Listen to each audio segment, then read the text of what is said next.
Hello everyone and nice meeting you. My name is Ethan and today I am going to talk about something a little different, which is straying a little away from our normal usual topics, which is the juxtaposition between South Korean and German culture. We are going to talk about an area that is relevant to my own passion and to my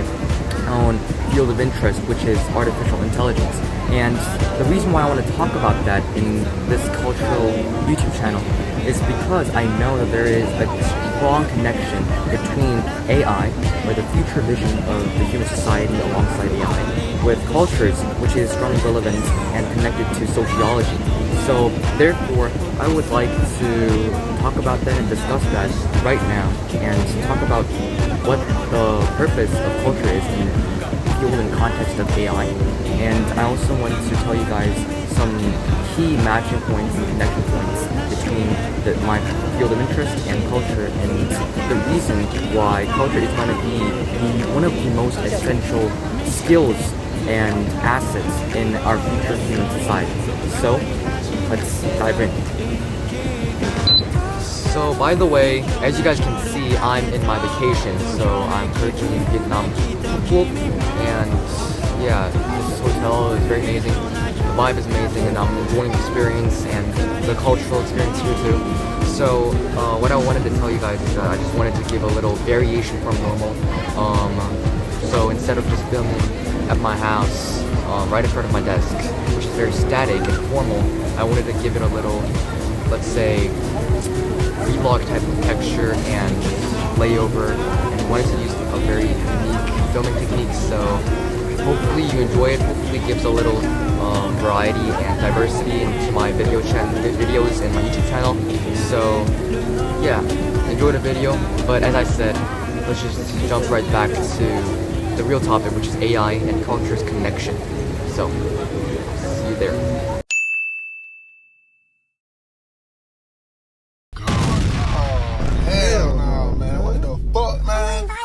So before we get into the topic of the cultures and the relation of culture and sociology with AI, I want to talk about the field that I'm focusing on AI and that I want to make the connection with. So the main theory or area or field of study that is quite underrepresented, new, and that is, let's say, almost reborn and re-articulated and synthesized and contextualized by me, is a principle or a system, or what I would like to call as a benchmark vision or the future blueprint of humanity, which is human AI coevolution. And this human AI coevolution is a future vision that tells us, or really drives us, to build a society where humans and AI cooperate and collaborate very harmoniously, and where peace is pretty prevalent, not only within humans and AI, but of course as a prerequisite within humans too. And basically what this tells is that we have to develop or evolve simultaneously, concurrently with AI, in order to reach our maximum potential in terms of the innovation and scientific breakthroughs in the future. That is going to be in another civilizational level and scale, but also developments in becoming more human, in preserving our role here in the society as a sort of a rehumanization. And yeah, as I said, therefore I am pretty excited and passionate about the field or the specific component of human AI coevolution that requires us to dive deeper into how we can develop our humanness and how we can think about sociological and philosophical and ethical aspects to define what is human and to figure out how to enhance it for this coevolution. And within this component of humanness and the studies of human behaviors and how humanness can be cultivated and fostered and let's say, established as the main role of our future human AI collaborative society. I really think that humanness, the definition of humanness, is about not emotions or not solely these just grand things such as the interactions, but in a very deeper and profound level, what I believe is and can be called as humanness, quite justifiably, is the act of gaining and having an experience, having a moment of memory and it's a human interaction of whatever the inspiration or the source of experience may be, taking that and valuing it and transferring it to a synthesized version or to synthesis or creation that can further enrich the world in various ways, such as movies or even in technological fields. These things are possible, just like Steve Jobs said, by connecting the dots. And these synthesis of experience and the real emotional connection between humans with depth and with purpose and with personal values and experiences, I believe that these are the main factors that can move the psychology of humans in the future, and that will therefore be preferred by humans instead of done by AIs or automated and replaced by AIs, and therefore will eventually ultimately last as our final purpose or our main strength alongside this new type of intelligence we've created. So now let's talk about the connection of human AI coevolution, or specifically humanness part, to the culture. And let me tell you a few reasons why I will discuss these topics in my cultural YouTube channel as well, and why the sociological values, assets, and knowledges are essential in this truly technological world, and is something that we have to value and learn further and be aware of in our everyday lives and be grateful for. So I believe that humanness can be developed through these kind of cultural understanding and experience gaining. And that is essentially because culture is just all about living, knowing, and experiencing the societal phenomena or events and traditions that our own ancestors and predecessors have made or gone through or lived. And this moment of gratitude, respect, joy for inheriting this cultural tradition or the cultural phenomena, lessons, virtues, values, whatever it may be. For instance, the Korean Cheong or the Korean trend cultures that has emerged ever since Korea was economically rapidly evolving, or the humbleness culture that we've discussed in our previous videos, and when talking about Germany, the German cultures of confidence and the practicality and effectiveness that we have also discussed in the previous paradox videos, or the latest I'm not sure when it's gonna get posted, but there's gonna be a video about the culture shock of German people and the relationship of that with their effectiveness and their desire to spend their personal times practically. But anyways, these are the examples that really exemplifies what culture in the essence and the foundation means. And that is why living this kind of thing and being an active participant of it, with the awareness, with the recognition, it is going to be one of the best optimal skills and pursuits you can do to develop humanness in a civilizational, societal scale. which is going to be the key movement for achieving the humanness, or the level of human strength and uniquely human quality that we require for the human-AI coevolution. So in sum, the cultures, or the participation in the culture with intent, will aid the development and the cultivation of humanness, and it will be a very great moment, or moments, because it happens almost day to day and in our surrounding everyday lives and environment. It is going to be a great moment of connection, inspiration, and rejoice, where people learn what it really feels like to be human and to be a part of what has been uniquely human throughout history and through the generations. But it would also allow them, the majority of people, to know what it is like to foster humanness, which will then result in other chain reactions of figuring out what are other ways, other types of variants we can try and do and pursue everyday lives, or in an industrial governance and economical scale, to foster this type of rehumanization. Another big aspect or strength of human AI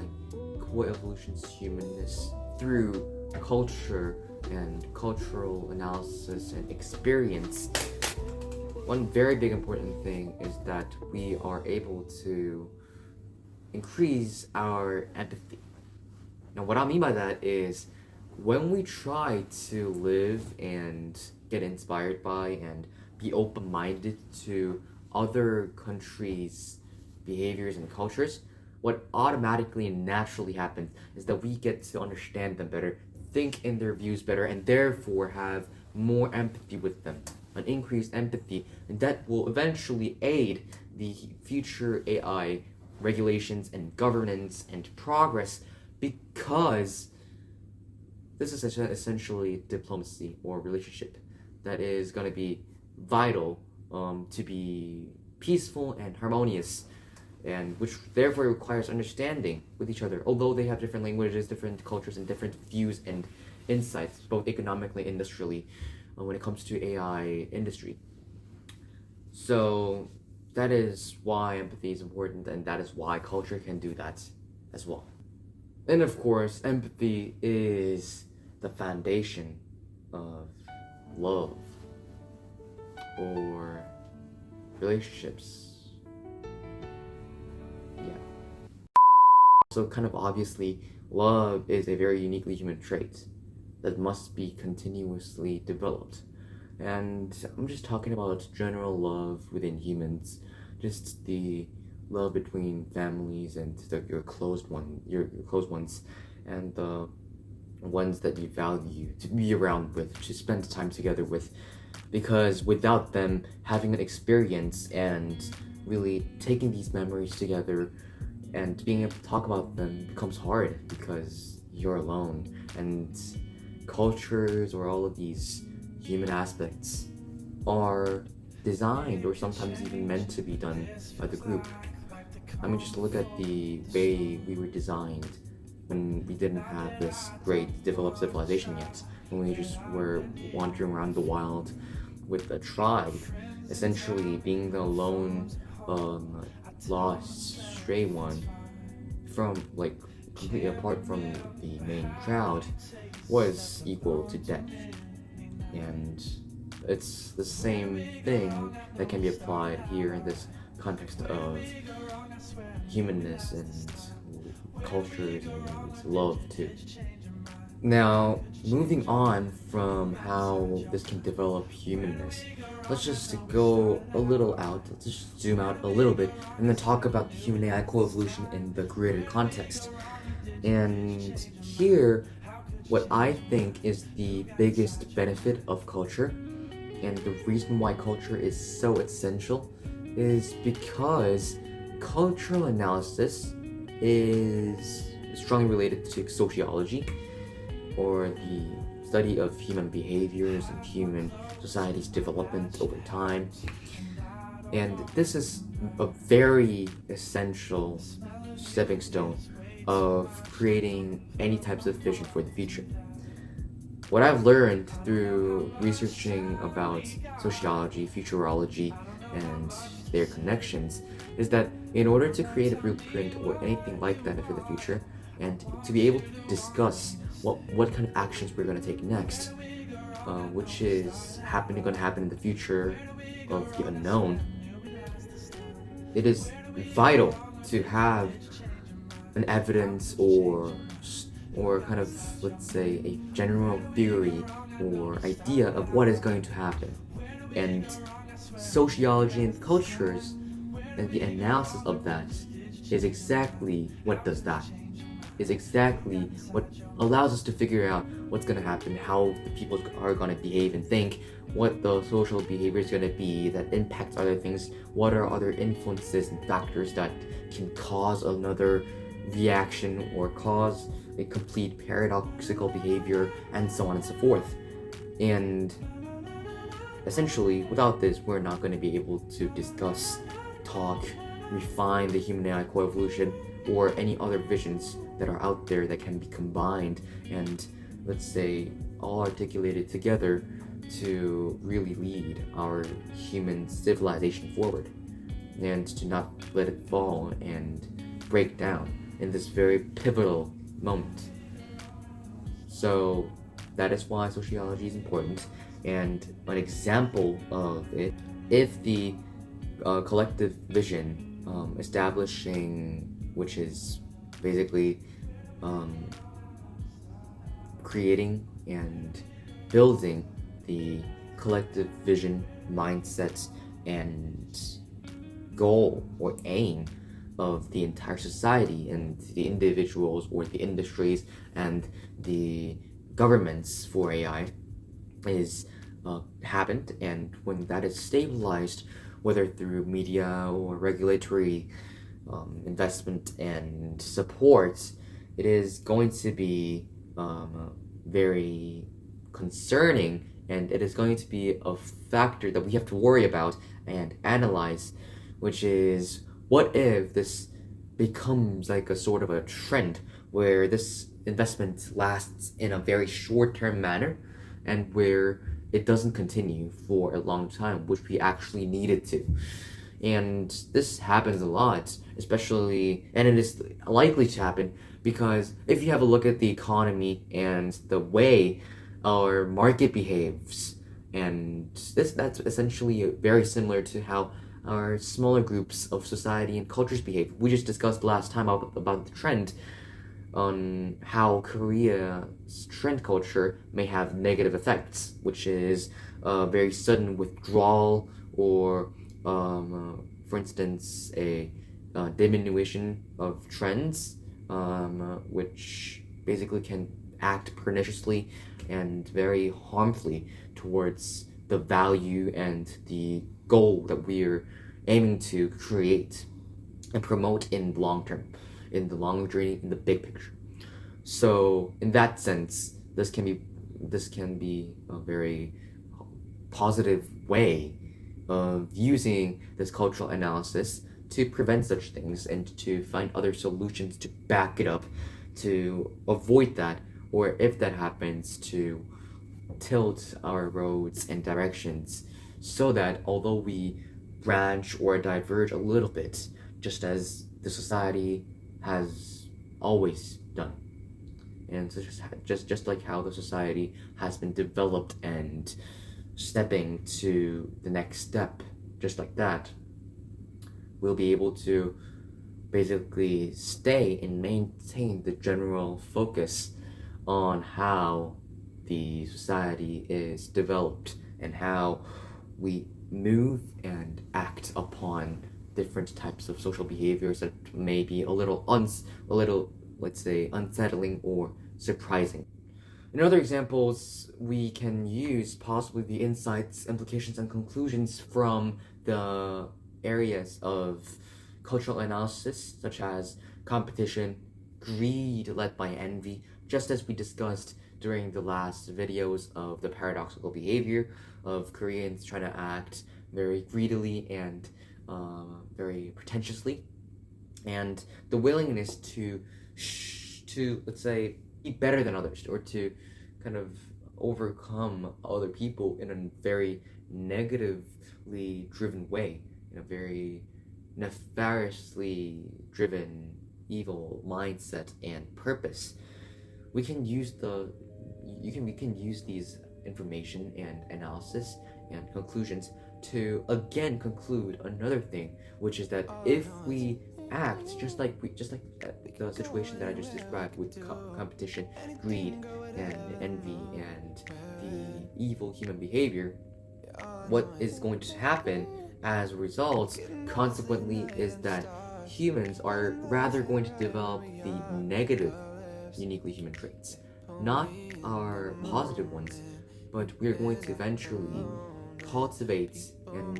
foster the negative human traits, which are evil, even more, right? Which is going to, in the end, ultimately end up negatively affecting the human growth and development. So it is gonna be a situation where the negative emotions and human unique qualities are going to go against our human positive qualities. It is essentially going to be ourselves who are going to stop us from becoming a better version of ourselves. Right? Do you understand it? It is just like a mindset development phase where your own mind tries to tempt and distract you from the grind and from the focus and from the extremely disciplined phase,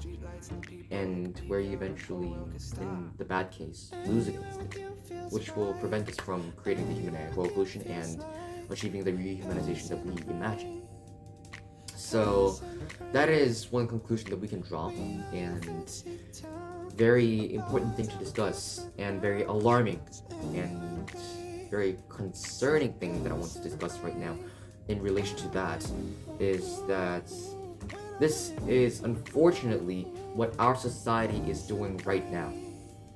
This is the unfortunate truth, but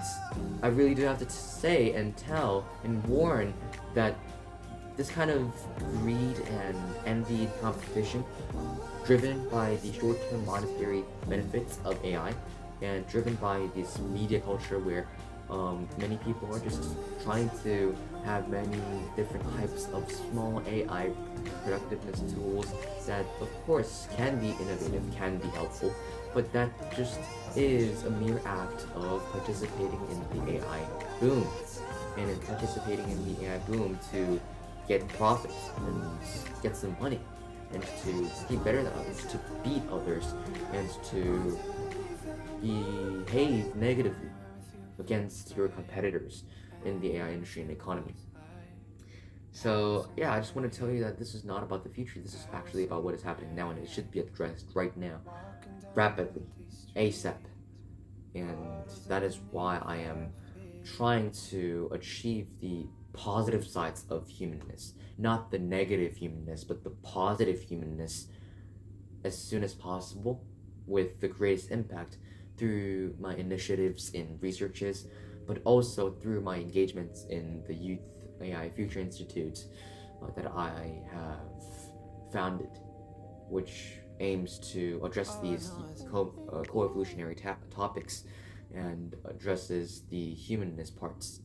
very, very, very concentratedly. So yeah, I just wanted to tell you guys about why I believe that this is a very urgent situation, and why we have to actually rely on ourselves, and in the current generation slang word, why we have to actually lock the heck in.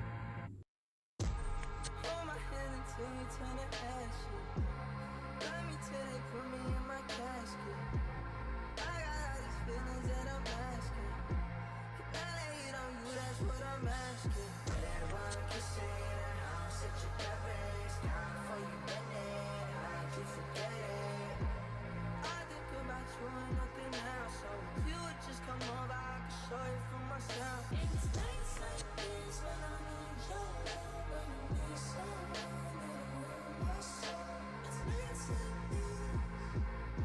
To wrap this video up beautifully, I want to conclude by showcasing what culture means for me and what I believe is the true value embedded deep inside culture and what it actually does and what kind of role it has. I believe that culture is the footprint of humanity, of all of us, of all of what we had, all of what we are going to have in the future. And that is because from the day one, our fate as humans here, created by God and brought to existence in this place called Earth, in this very unique place called the solar system, out of billions and trillions of other galaxies out there, of other solar systems out there. That the fact that we are here and eventually going to die away, and where we're not going to be able to reach perpetuity and immortality, our fate was to just create stories. Now, what I mean by that is to do something, to struggle, and to exactly face the limitations, weaknesses we have, and to overcome them, and through that, to advance as humanity, as a society, in various fields, whether it is arts, whether it is history, whether it is politics, whether it is ideologies and maths, and the fact that we can basically analyze the world that we live in with such an advanced languages of science, of physics, and of engineering and mechanics. These things, these small events, are basically each pages and small parts and segments that build up this book of the human story that will in the end be found by aliens or some kind of supernatural entities out there when we all perish, to just realize how humans were here and to realize how this is what humans were and what they did and what kind of impact. Small but meaningful, small but inspirational, small but large and great in terms of the emotional and worthwhile value at the same time. What humans did in this small place with a small pale blue dot of Earth in this entire universe. It is small, but as I said, it is the fate of us, and I believe that that is why humans are also very beautiful, because that is our purpose, to create stories. And actually, surprisingly, we've been doing that very unintentionally, but we have been very affectionate on stories too. We always love to hear stories of God and religion, which is what the Bible essentially does. And we loved to get inspiration and to get, let's say, enlightened by different types of biographies of the past great individuals, by learning more about Alexander the Great, by learning more about human rights activists, and by learning more about Leonardo da Vinci, for instance, for my case. So that is why I believe really humans are developed to create stories, like stories, and develop stories, because that is what is essentially human, uniquely human. And, well, I believe that therefore culture doesn't only have powers to interconnect people, to give empathy, and to, let's say, connect humans within this context of humanness, but we're actually adding pages to the storybook that I've mentioned prior, which is going to collect all the stories of what humanity has done so far. And yeah, let's just cherish this thing. Let's just cherish this thing called culture, and know that it is the quintessence of our human story. And, well, Let's value it in this world where we want to find philosophical desires and purpose, and where we want to find value in this world bound by mortality, weaknesses, and limitations. Well, so let's continue to develop it, and I believe that humans can develop it because we have done so the entire time. And it is just another time that we have to lock in and take another checkbox of all the missions and weaknesses and challenges we have to overcome as a community, as a society. And I really am thrilled to see another page added up to this story of our humanity and our great, beautiful human civilization. Thanks for watching. See you next time.